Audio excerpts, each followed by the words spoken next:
নিজের আপন বড় ভাইয়ের হাতে নৃশংসভাবে খুন হলেন আমাদের ভাওয়াল মির্জাপুর ইউনিয়নের নয়াপাড়া গ্রামের 12 বৎসরের রাহিম।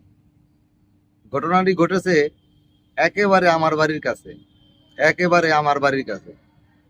আসলে এই হৃদয়স্পর্শী ঘটনা আমি কিছু বলতে চাইছিলাম না, তারপরেও আজকে বলতে হচ্ছে। আমরা কোন সমাজে বাস করতেছি? আমরাও তো এক সময় এই বয়সে ছিলাম। আমরা আমার বাড়ির আসলে আশেপাশে অনেক দেখতেছি যে নেশাগ্রস্ত পোলাপান ঘোরাফেরা করে। এই রাহিম কি অপরাধ ছিল? কি বাবার বয়স হয়েছে?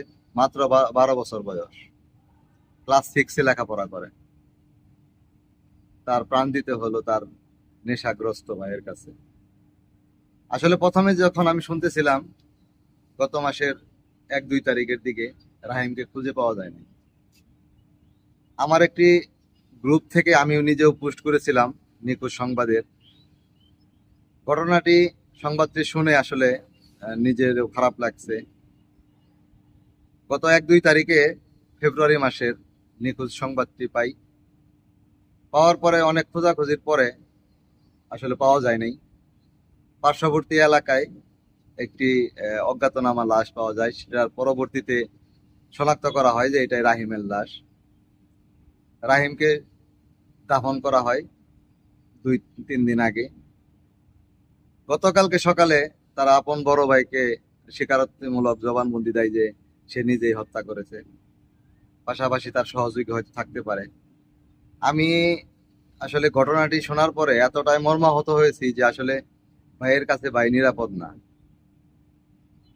কিন্তু আমাদের মায়া মহব্বত তো ছিল এক সময়, তো এখনো আছে আমাদের যারা আমরা আছি। কিন্তু এটা কেমন ভাই? আমার আসলে তাকে ভাই বলতে ঘৃণা হচ্ছে। আসলে কি সে ভাই?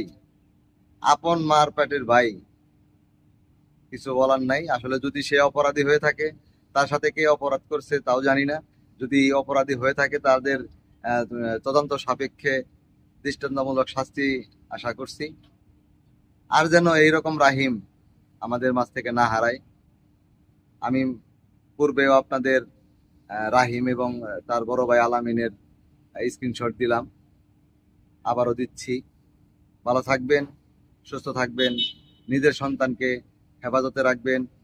কে কোথায় যায়, তার সন্তান কার সাথে মিশে, সে সন্ধ্যার পরে কি করে, কেমন বন্ধুদের সাথে চলাফেরা করে, এগুলা খেয়াল রাখবেন। ভালো থাকবেন, সুস্থ থাকবেন। আসসালামু আলাইকুম।